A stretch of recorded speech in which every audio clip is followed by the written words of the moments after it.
하나님의 말씀 신약 성경 고린도전서 7장 1절 보겠습니다. 고린도전서 7장 1절 말씀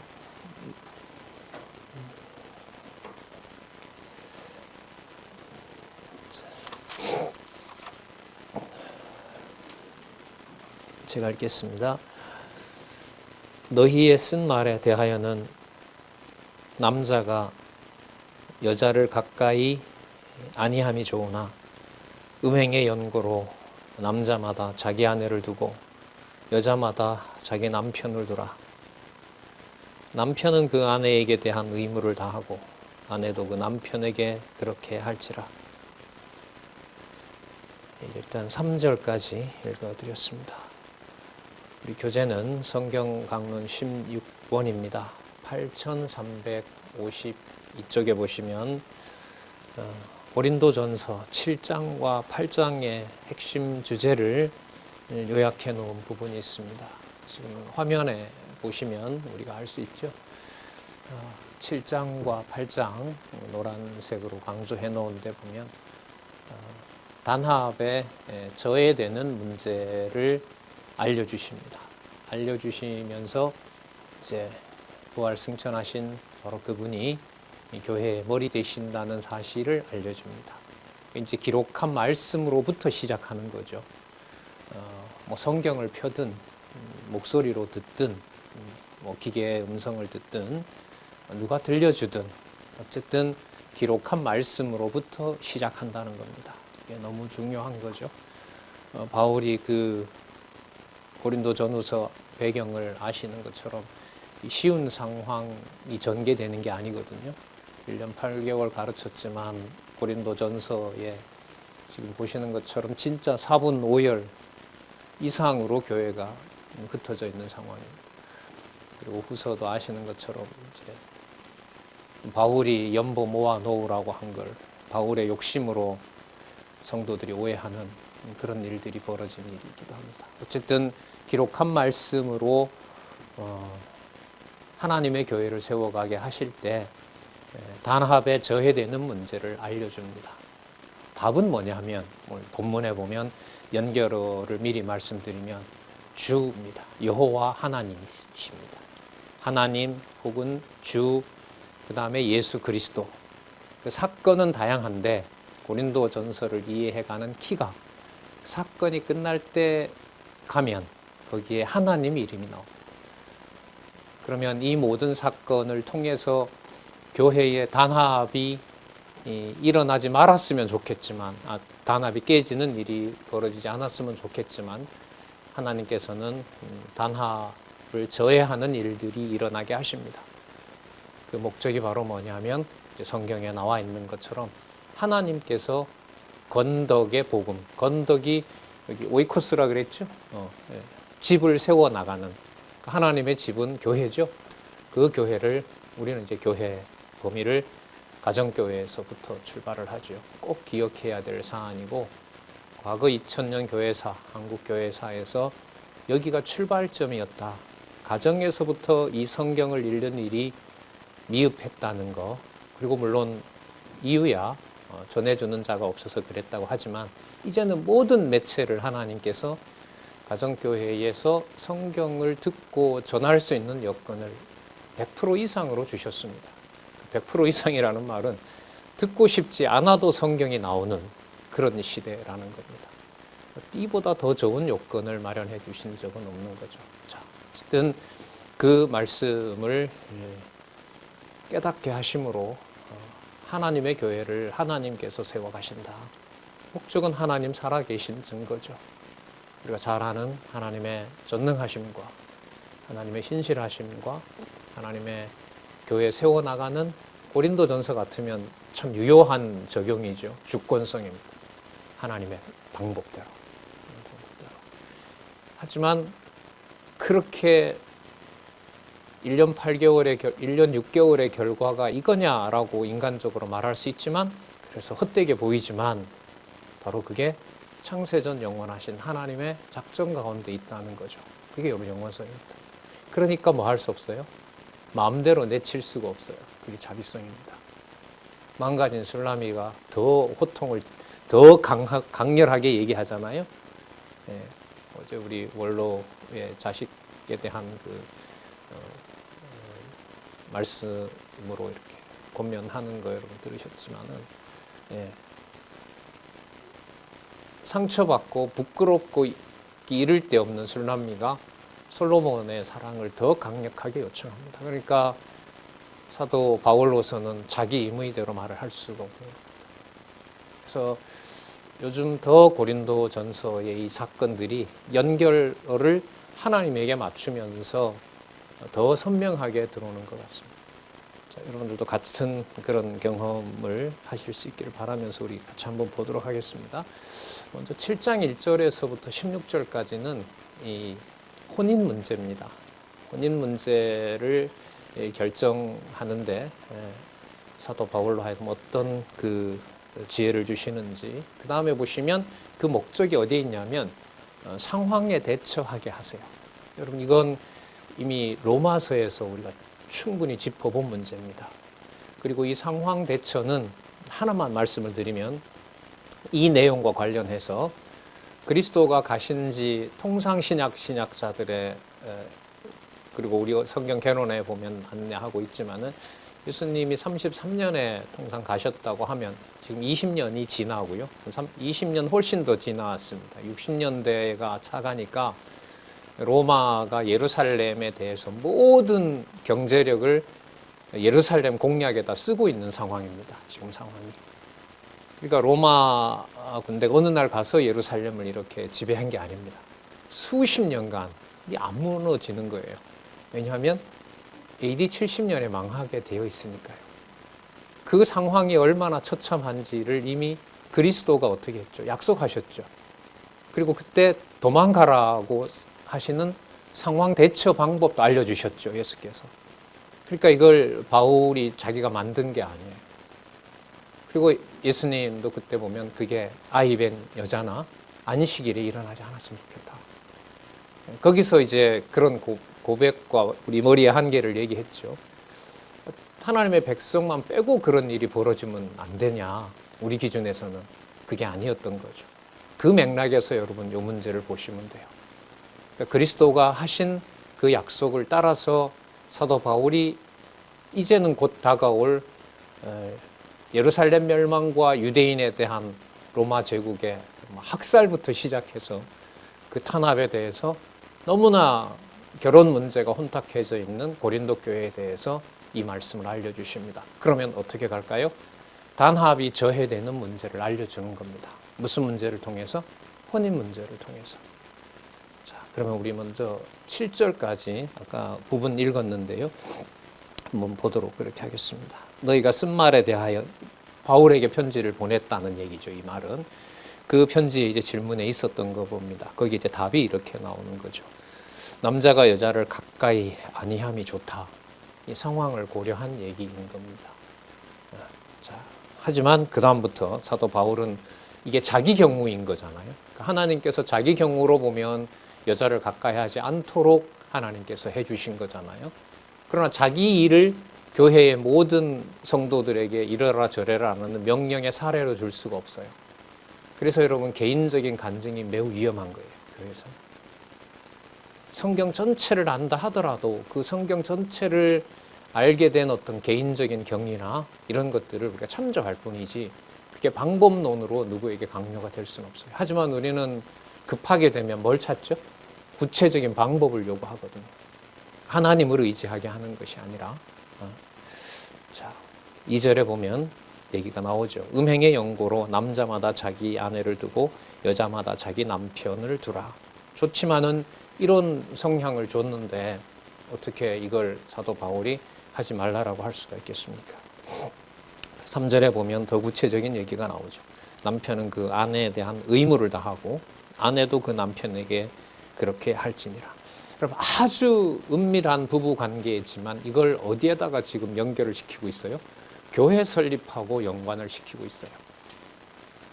여러분 아무도 모르잖아요. 부부 관계에서 생기는 그 비밀, 특히 주 안에서 생기는 그 비밀을 누구에게 얘기하면 누구에게 꺼내겠습니까? 그러나 이 모든 일을 하나님께서 성령께서 진리의 말씀으로 그 관계를 조명해 가시고 끌어가신다는 거죠. 자, 4절에 보면 아내가 자기 몸을 주장하지 못하고 오직 그 남편이 하며 남편도 이와 같이 자기 몸을 주장하지 못하고 오직 그 아내가 하나니. 부부 관계가 처음 생길 때 앞에 얘기했던 대로 음행의 연고, 그야말로 이제 남자가 여자를, 여자가 남자를 가까이 하고자 하는 바로 그 마음이죠. 그 마음에 대해서 지금 4절에는 자기가 자기 몸을 컨트롤할 수 없다는 겁니다.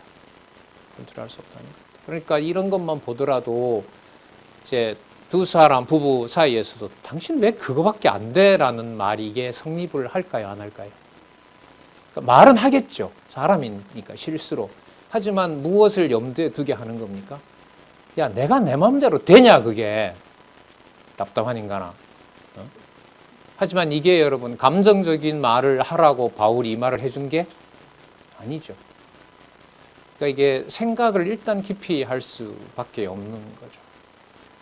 지난주 금요일에 이제 저출산 문제 그 세미나를 신학자들과 의사들과 정부 정책을 위반하는 사람들이 있어서 뭐 취재차 제가 속한 학교이기도 해서 이제 갔다 왔는데, 그렇죠. 의사들이 나오니까 뭐 생리학적인 여러 인간의 신체 구조나 이런 것들을 이제 과학적인 데이터로 소개하고 하는데 결국 그 결론이 기독교인 의사들이었기 때문에 결론은 머릿속에 뭐가 들어있는지가 부부 관계에서 자녀 관계까지 또 자녀들이 뭘 보는지까지 다 결정한다. 결국 가치관으로 결론을 내고 예루살렘 대학에서 공부를 한 구약신학자인 인근에서 목회하고 계신 분인데요.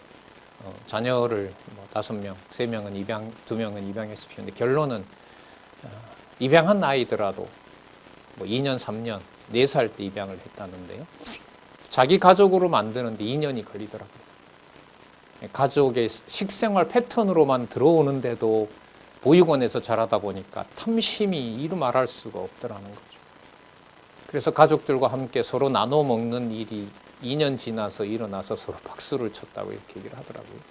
그러니까 그런 게 결국은 머릿속에 어떻게 주의 자녀를 길러야 되고, 그리고 여러분 아시는 것처럼 입양하기 쉬워요, 어려워요?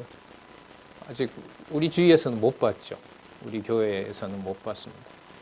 저는 뭐 농담은 아닌데 약간은 가능성을 열어두고 얘기를 했다가 이제 난리가 났었습니다. 쉬운 문제가 아닌 거죠. 거기까지 갈 것도 없이 주 안에서 자라는 내 가정교회 자녀뿐만 아니라 전체 저희들 후배들 문제하고도 연관이 되는 문제입니다. 자, 다시 돌아와서 말씀드리겠습니다. 결국은 성경에 나와 있는 대로 가치관, 성경에 대한 절대 가치인 거죠. 진리에 대한 가치 없이는 이 문제는 봉합될 수가 없다. 그러면 이제 진리를 어떻게 봐야 절대 진리가 되냐. 창세기부터 계시록까지 그런 과제가 남고 거기에 우리는 이미 답을 가지고 있고 너무나 풍성한 선명한 그런 해결책을 하나님 주셨다고 생각을 합니다. 해결책은 우리가 원하는 대로 아니면 하나님 살아서 역사하신다는 거, 후자죠. 그죠? 여기가 해결책이라는 겁니다. 그러니까 하나님을 의지하도록 하는 모든 일들이 지금 보시는 것처럼 자기 몸을 주장할 수 없고 서로가 서로를 반드시 의탁해야만 되는 바로 이 관계에서부터 하나님께서 정해놓으셨고 섭리해 가신다는 겁니다. 하지만 다 이렇게 하라라는 말을 할 수가 없습니다. 사도 바울로서도 뒤에 답이 나오거든요. 각자 주신 은사가 다르니까 그 은사 문제로 묶어버립니다. 보겠습니다. 5절 서로 분방 4절 중간에 오직 그 남편이 하며 남편도 이와 같이 자기 몸을 주장하지 못하고 오직 그 아내가 하나니 서로 분방하지 말라. 다만 기도할 틈을 얻기 위하여 합의상 얼마 동안은 하되 다시 합하라. 부부 관계로 맺어 주셨기 때문에 자 이는 너희의 절제 못함을 인하여 자기가 자기 몸을 주장할 수 없는 건데, 그럼 이런 걸 처음에 말씀을 듣고 배울 때 이렇게 젊었을 때요 이렇게 반감이 생겨요. 왜 만들 때 이렇게 안 만들어 놓으면 되지. 안 그렇습니까?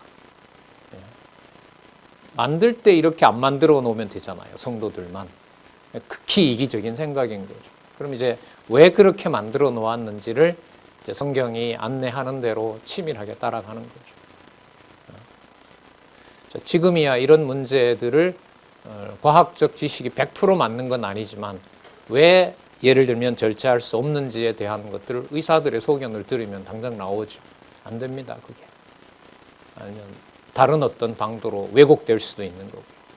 요즘 가장 기독교계의 핫한 이슈인 동성애 문제. 안 나올 수가 없죠. 안 나올 수가 없습니다. 의학자들, 의사들, 이런 이제 생리학자들이 봤을 때는 무조건 통제한다고 될 수도 없는 거고요. 어떤 여자 목사님 한 분은 이성을 관계를 통해서 사랑하는 사람들의 수많은 잘못은 왜 덮어두고 동성애 성향을 가진 사람들이 조금이라도 이상한 거 하면 전부 다 매도하느냐, 이런 반감에서부터 시작해서 또 여러분 많이 들으셨겠지만 여성 인권이 이제 정치적 권력을 얻어서 자신들의 어떤 이권을 국가 예산으로부터 뭐 수조, 수십조 이렇게 지금 가져가는 상황에서는 그런 어떤 말할 수 없는 그런 성향을, 성적 성향을 가진 사람들이 이제 상당수가 또 피해 보는 면도 없잖아요. 그 해결을 어떻게 하겠습니까? 그래서 이런 말씀들을 이른바 목회하는 분들, 또 강론을 주일날 이렇게 저처럼 해야 되는 사람들에게 있어서는 한 말씀 한 말씀을 가볍게 던질 수가 없죠. 그리고 가볍게 던지지 못한다는 것은 이 한 부분만 보고 이해가 될까요? 안 될까요? 안 되는 거죠. 로마서의 인간의 불의를 빼고 고린도 전후서의 건덕의 복음이 전해질까요? 절대로 안 정해집니다. 거기에 벌써 나오죠. 하나님께서 양성의 동성의 관계를 로마 문화는 건 하나님의 저주라고 이미 얘기를 했거든요. 그런데도 또 뭐가 나오냐면 하나님이 그 가운데서 그리스도를 보내셔서 하나님의 의를 보여주셨다는 거예요. 일반적으로 받아낼 수 없는 그 성향에 대해서. 이 모든 것들을 진리의 말씀 전체를 보고 또 종합해서 하나님 살아계신 대로 안내하는 것. 자, 이 길이 바로 여러분 성경 신학에서 선명하게 답으로 제시를 해주고 있습니다. 그래서 우리가 이렇게 말씀을 따라갈 수 있는 거죠. 이는 너희 절제 못함을 인하여 사단으로 너희를 시험하지 못하게 하려 함이니라. 결국 영적 전쟁입니다. 육신의 어떤 정욕의 문제와 성향의 문제와 하나님이 주신 어떤 인간의 신체 구조와 이 문제를 어느 차원으로 영적인 문제로, 사단의 문제, 진리 문제인 거죠. 그 차원에서 가정교회에서부터 이 문제를 고민하게 하는 겁니다. 자, 6절에 보시면은요. 그러나 내가 이 말을 하는 것은 권도요, 명령은 아니라. 그러면 이게 하나님의 말씀이 아니냐? 그게 아니죠. 그러니까 구약에 정확하게 기록된 말씀이 이루어지는 것도 있어요, 여러분. 예를 들면 나사렛에서 메시아가 난다는 것은 미가에 약속된 대로 한치의 착오 없이 이루어지는 거 맞죠? 그리고 3대 언약은 반드시 그리스도가 오셔서 이루시고 또한 사도행전 1장 8절에 언약하신 대로 그대로 예루살렘에서부터 이루어지는 것도 맞죠? 그렇게 문자 그대로 이루어지는 말씀도 있어요. 하지만 그 말씀이 이루어지는 것을 깨닫게 한 사도들을 통하여 전해지는 말도 있어요. 그리고 사도들을 통해서 전해지는 말을 기록한 말씀을 읽고 성도에게 얘기를 할 때 그리스도가 그 심령을 주관하면서 성도나 지체에게, 자녀에게, 자녀도 형제잖아요. 지체인 거고 지체에게 얘기를 할 수도 있는 겁니다. 그래서 그 말씀의 권위가 개인적인 성경의 근거가 없지만 그리스도가 통치하는 그 성정이라면 그것이 누가 교회에 하시는 말씀이 될 수 있는 거죠? 하나님께서 하시는 말씀이 돼요. 그게 어떤 경우인지를 성경에서 미리 이렇게 기록을 해주고 있어요. 다음에 보면 이게 또 나옵니다. 전 처음에 좀 이게 어려웠어요. 이거 그러면 성경이 아니란 말이냐? 아닌 거예요. 그러니까 성경의 권위라는 것이 문자적으로 그대로 이루어지는 것에서부터 시작해서 창세기에서부터 말라기까지 모든 말씀들 전체를 하나님의 말씀으로 이해를 시키고 하나님의 말씀으로 받아서 형제와 지체에게 누구의 말씀으로 권면하는 일이 가능해요? 하나님의 말씀으로. 여러분, 예수님께서 모세율법과 선지자의 글과 또 시편에서, 이게 여러분 어디를 다 말하는 거죠? 구약성경 전체잖아요. 그럼 구약성경 전체를 가지고 그리스도께서 마태, 마가, 누가, 요한에서 쫙 설명을 하셨잖아요. 그럼 분량이 비교가 돼요, 안 돼요? 구약이 훨씬 많죠. 그러나 그 기록한 말씀, 그만큼 기록한 것은 요한복음 마지막 절에 나오죠. 요 말씀 요만큼 기록한 것은 요 백성들이 듣고 기억하고 구원을 얻게 하려고 하는 것이다라는 그 내용을 딱 이렇게 모아주셨단 말이죠. 뿐만 아니라 지금 사도 바울 같은 경우에는 구약에 그렇게 기록한 말씀들을 깨닫고 교회의, 고린도 교회뿐만 아니라 하나님의 교회에 그리스도의 사로잡힌 자로서 그 말씀이 심령에 침투하도록 하고 이 민감한 문제까지 해결하도록, 누가 통치하도록, 그렇죠, 하나님께서 통치하도록 안내를 해주는 겁니다. 거기에 이제 인위적인 방법이 들어가는지 안 들어가는지는 하나님의 주권과 은혜에 달려 있는 겁니다. 그 부분을 너무 극단적으로 몰아버리면 이제 우리가 비판하던 대로 야, 자기 할 짓 다 하고 누구 이름 갖다 쓴다, 하나님의 이름으로 쓴다, 그렇게 버리면 하나님의 심판 아래 두는 겁니다. 돌려놓을 수가 없는 거죠. 그러나 적어도 기록한 말씀이 하나님의 말씀이고 하나님의 자녀들에게 생명의 양식이기 때문에 우리는 이 기록한 말씀의 순서를 정확하게 따라가고자 하는 겁니다. 자, 볼까요?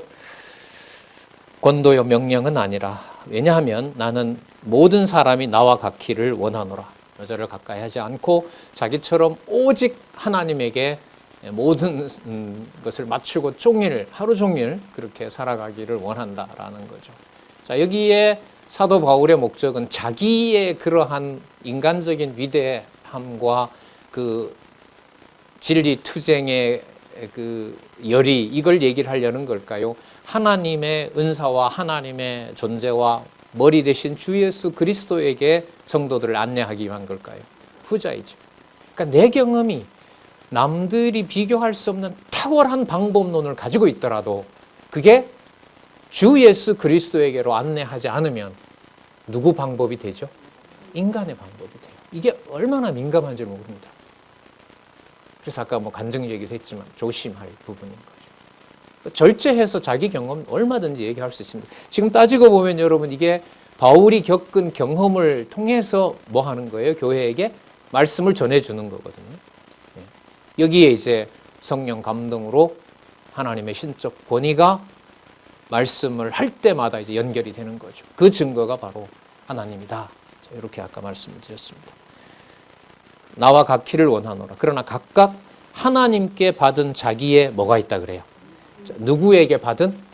여러분, 은사가 중요할까요? 하나님께 받은 게 중요할까요? 이게 얼마나 민감해요.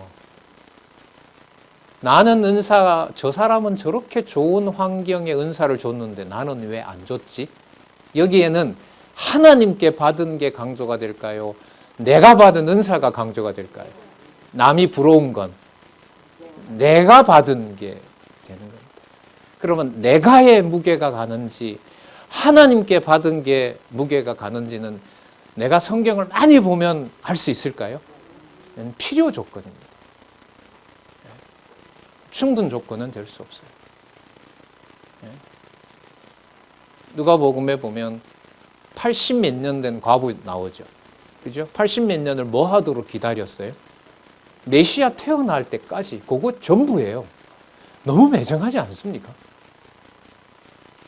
몇 대째 가난이고 이렇게 가족사가 흑역사고, 그러다 겨우 말씀 들었는데 이렇게 내 대에 와서 내 다음 세대까지 이렇게 하나님이 몰아갈 수 있나? 그게 단 하나님께 받은 은사라는 걸로 여러분, 누가 그 얘기를 위로해 줄 수 있겠어요? 불가능한 일입니다.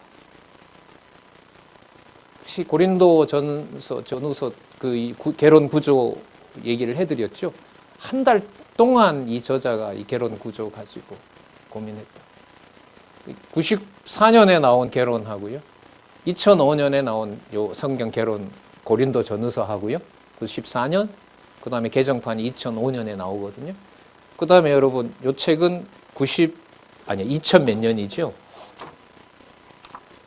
이건 2012년이거든요. 그 94년에서 2004년, 2012년이면은 15년 후에 요 성경 결혼 구조에서 고린도 전후서 구조가 또 바뀌어요. 바뀐다기보다가 구조 단락이 달라져요. 주제는 그대로 있고.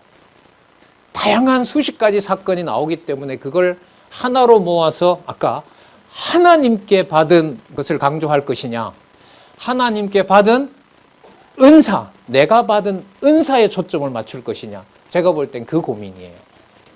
그래서 한 달 동안 그때 연구원들한테 그래서 이번 강론집 나오기 힘들 것 같습니다. 이런 얘기까지 했었어요. 이렇게 묶으니까 이 문제가 위의 주제하고 안 맞고. 바뀐 거요? 크게 안 바뀌었어요. 9장까지 갔던 7장까지 갔던 게 8장으로 늘려놓은 것이 부조로 보면 바뀐 거예요. 그리고 여러분, 이게 변질했다고 사람들이 비판하는데 그게 아니에요. 변질이 아니라 성령께서 누구 중심으로 성경 신학을 계속해서 드러내시는 일이다. 하나님께 받았다라는 것과 내가 받은 은사다. 두 가지 중에 누구에게로, 어떤 말로, 하나님께 받은, 여기에 핵심을, 강조점을 두도록 하시는 것이라고 보면 돼요. 여러분, 이 말씀드린 것이 이후에 나타나는 7장, 8장, 제가 볼 때는 고린도전서 적어도 끝까지.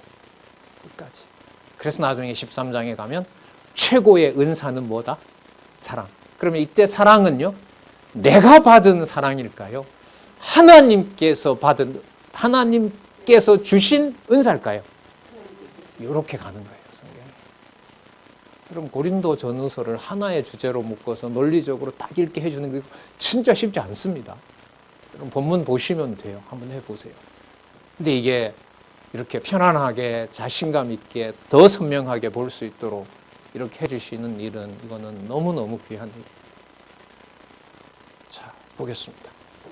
은사가 있으니 하나는 이러하고 하나는 저러하니라. 자, 그러면 큰 주제와 연결고리가 누가 살아계신 일? 하나님 살아계신 일. 부부관계의 은밀한 그 일도 하나님 살아계신 일과 하나님은 이 문제를 하나님의 은사 문제로 깨닫게 하신다는 겁니다. 여러분, 이걸 빼고 가정교회의 역사가 시작이 되겠습니까? 글쎄, 더 넓혀볼까요? 입양하든 내배로 낳았든. 저도 제 밑에 동생을 사실 잃었거든요. 물론 얼굴 저는 모르죠. 어렸을 때였기 때문에. 나이가 들어서 듣는데 진짜 짠하더라고요.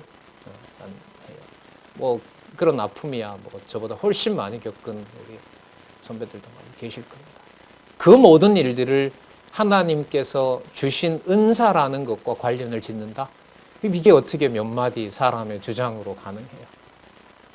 성경을 안 볼 수가 없어요. 함부로 말할 수도 없고, 하지만 기록한 말씀의 진리의 절대성은 오직 강조할 수밖에 없고요.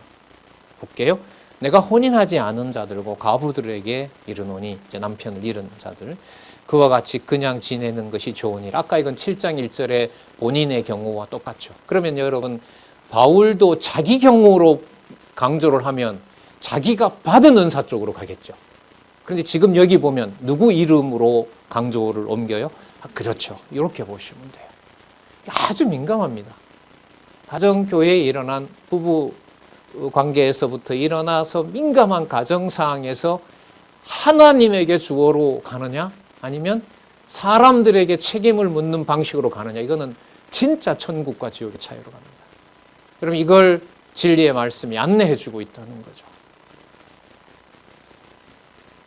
자, 나와 같이 그냥 지내는 것이 좋으니라.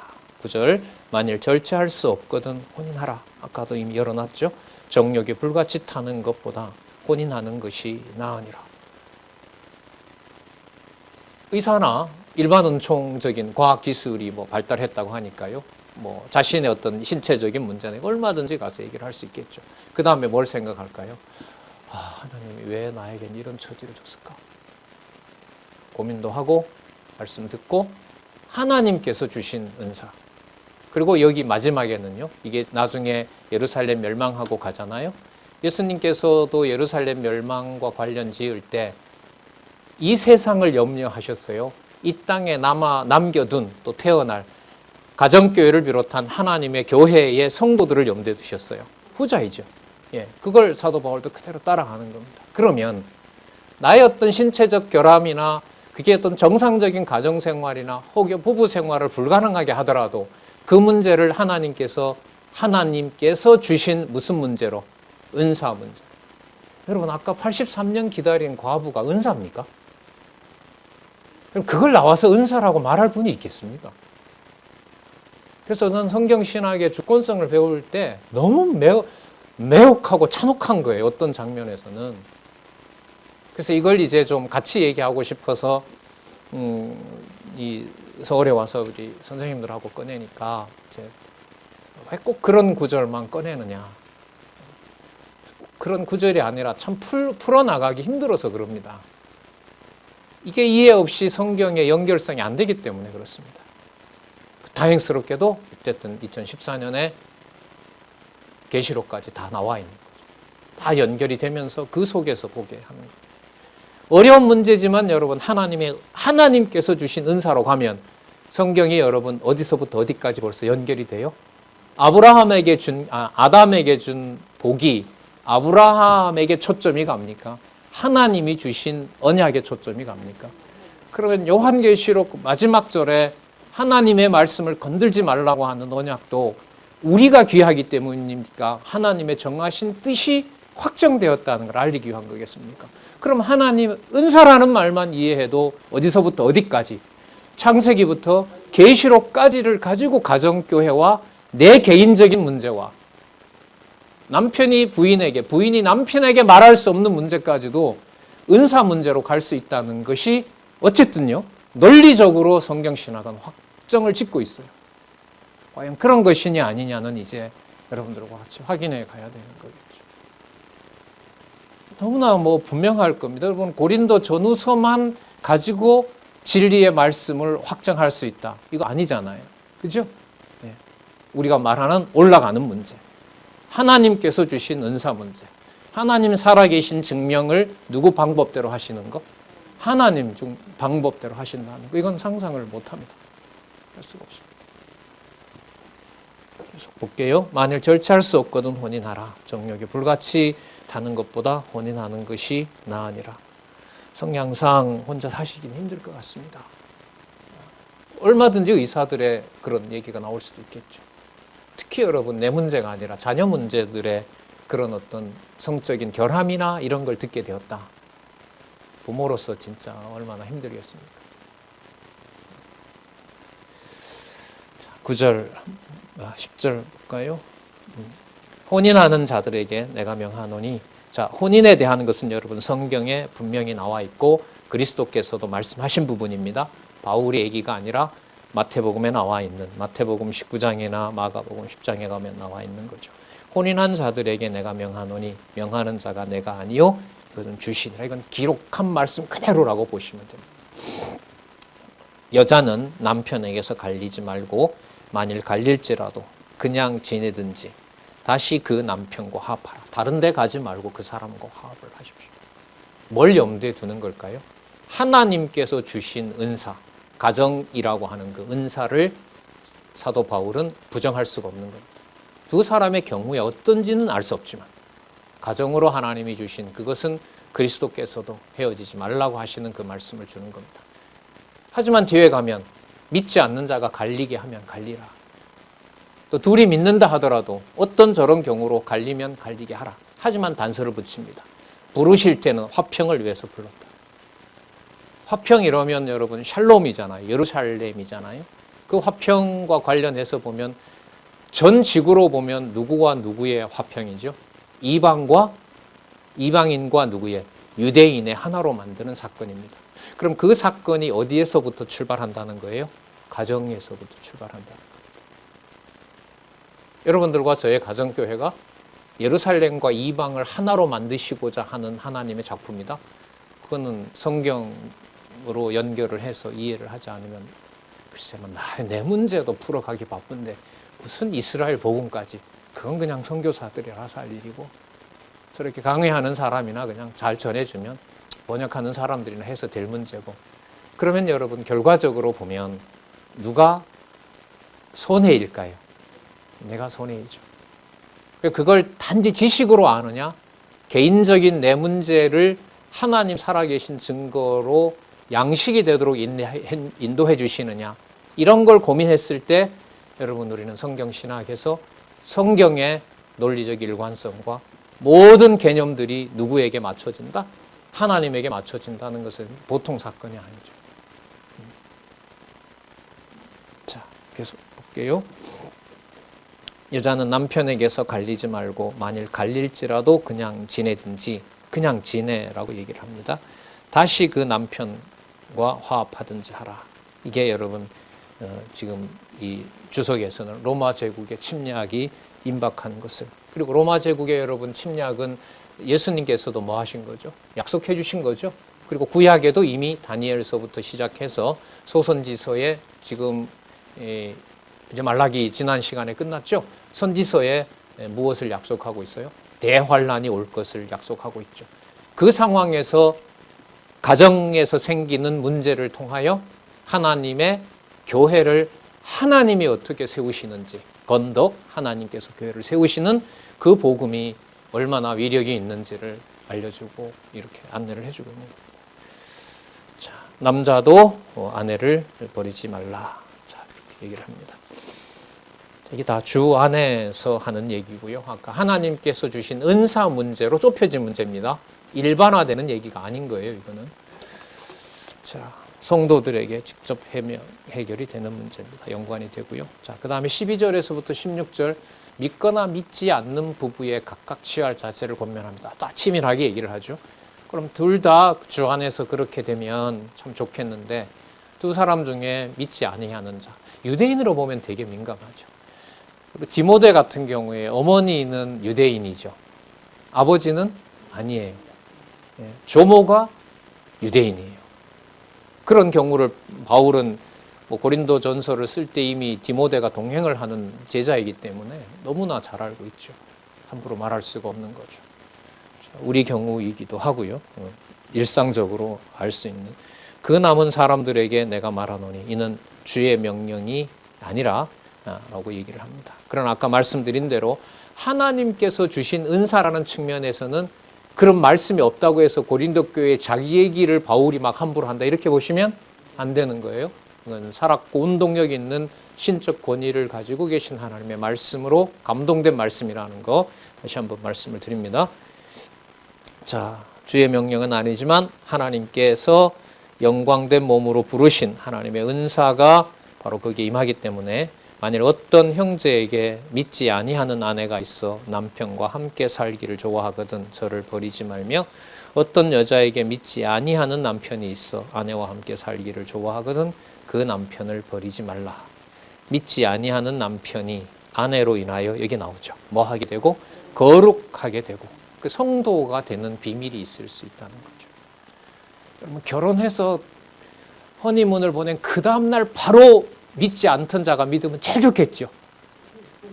결혼할 때 그럼 각서를 쓰고 할까요? 우리는 각서는 안 쓸 것 같아요. 왜? 하나님 앞에 내가 맹세할 수는 없으니까. 그죠? 여러분, 바로 결혼할 때 같이 약속해서 믿지 않은 자가 돌아오는 경우도 있지만은 죽을 때까지, 한 사람이 믿는 자가 죽을 때까지 죽고 난 다음에 교회에 나오는 분도 있잖아요. 맞죠? 평생 우리 과거의 할머니들 세대에 보면, 우리 노건사님 세대에 보면 남자가 가부장적으로 모든 호주라는 말이 있잖아요. 그죠?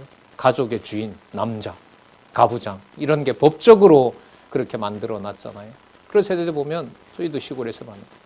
죽을 때까지 해도 죽어서 겨우 교회에 나오시는 분들도 있단 말이죠. 물리적인 사건으로 보면 차이가 너무 많이 나는 거죠. 그러나 하나님께서 어떻게 주권적인 방법으로 사용하실지는 모릅니다. 자, 그러나 분명한 것은 거룩하게 되고 믿지 아니하는 아내가 남편으로 인하여 또 나오죠. 뭐 하게 된다? 거룩하게 되나니. 이렇게 거룩하여진다. 하나님의 백성으로 부르시는데 초점을 맞추고 있는 겁니다. 그렇지 아니하면 너희 자녀도 깨끗이 못하니라. 그럼 구약의 전통으로 보면 여호와를 알게 되는 것은 부모를 빼고 가능합니까? 불가능합니까? 불가능하죠. 절대로 불가능한 일입니다.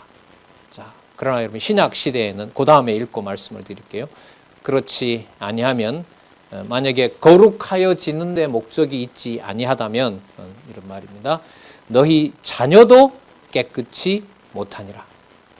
그러나 이제 뭐하다? 거룩하다. 이게 무슨 말씀이냐 하면 믿는 자와 믿지 않는 자 한쪽만 믿는 경우에 한 사람을 믿지 않는 자에게 믿는 자를 연결을 시켜주는 것이 아까 성경에 보면 목적이 있었다 그랬죠. 뭐 하게 하는 것이다?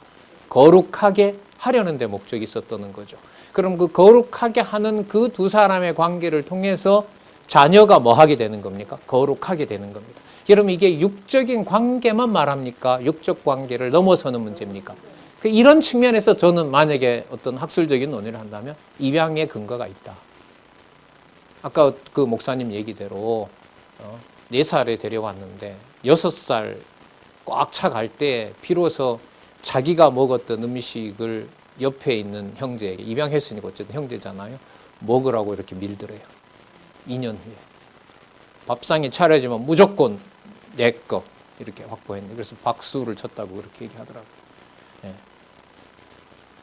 뭐 입양하셨던 분들의 사례는 뭐 이루 말할 수 없이 많습니다. 우리는 입양 문제가 어떤 문제보다가 어떤 나라보다가도 뭐 합니까? 적죠. 우리는 혈육, 혈통 이게 너무나 강렬한 민족이기 때문에 미국 사람들은 많이 하죠, 사실. 유럽 사람들도 많이 하고 하는데 어쨌든 여기에서 중요한 것은 거룩하게 되도록 하는 그 일들이 구약의 혈통을 통해서 되는 일이 아니라 두 사람 중에 한 사람을 통해서 두 사람 중에 한 사람이 거룩하게 될 뿐만 아니라 그게 누구에게도? 자녀에게도 그렇게 거룩하게 되는 원리가 바로 하나님이 주신 여러분에게 주신 그 은사다. 지금 이렇게 얘기를 하고 있습니다. 15절입니다.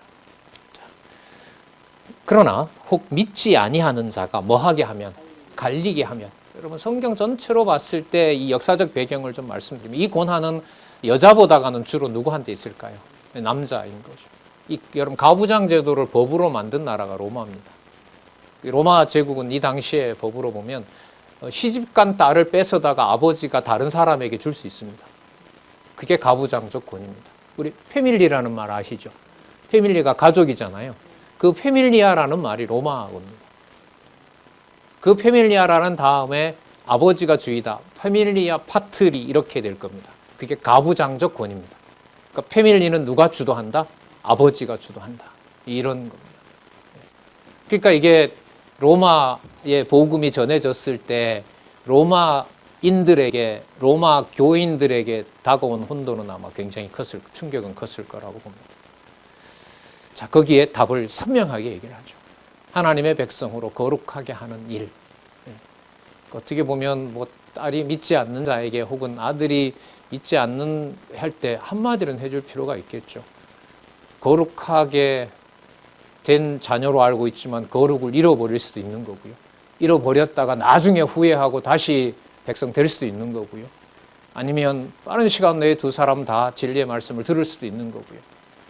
아니면 그 낳은 자녀로 인해서 오히려 믿는 신앙까지 어떻게 보면 약화될 수도 있는 거고요. 종잡을 수가 없습니다. 하지만 하나님께서 주신 그 목적은 하나님의 백성으로 거룩한 백성으로 삼으시는 하나님의 방법인 겁니다. 거기에 비밀이 있고 거기에 핵심이 있다는 거죠. 자, 그 다음에 보시면 이게 계속 이어져요. 갈리게 하라. 형제나 자매나 이런 일에 구속받을 것이 없느니라. 자, 이런 면에서 보면 남자나 여자나 자유를 선포했다는 것은 이 진리의 말씀으로 보더라도 당시 상황에서 놀라운 거죠. 여자의 자율권이 있다. 교회 내에서는 이 말씀으로 보면. 그러나 자, 누구 주어가 다시 나와요? 그러나 누구는 하나님. 이게 또 나오잖아. 이게 연결고리라는 거예요. 무슨 일이든 간에 그러면 사도 바울 제 경우는요. 선생님 제 경우는요. 얼마나 많이들 다양한 사례가 있겠어요. 대답은 딱 하나로 모아져요. 그러나 누구는 하나님은 화평 중에서 너희를 부르셨느니라. 그러니까 한마디로 각오해야겠죠. 그렇게도 좋으면 하되 하나님께서 주신 화평이 너에게 믿어지면 그 믿음을 하나님이 지키게 해서 그 상대방이 진리의 말씀을 가지고 또 진리의 말씀을 듣게 되어 있다면 하나님 그렇게 하실 줄로 믿고 나도 그렇게 원한다. 하지만 하나님의 주신 은사가 어느 범위로 어떻게 될지 사실 나는 거기까지는 알 수 없다. 하나님 살아계신 증거로 모든 것을 안내해 주는 것. 그게 이제 부모의 역할이겠죠. 그러나 하나님은 화평 중에서 너희를 부르셨느니라. 아내된 자여 네가 남편을 나오죠? 뭐하지? 구원하는지 어찌할 수 있으며 남편 된 자여 네가 내 아내를 구원하는지. 그러면 나오네요. 화평과 구원 앞부분에 나왔다면 하나님이 주신 은사.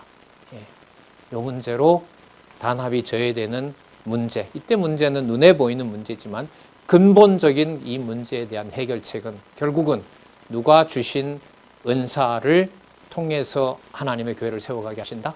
하나님이 주신 은사로. 그리고 그 핵심은 아까 얘기대로 뭐 중에 불렀다고요?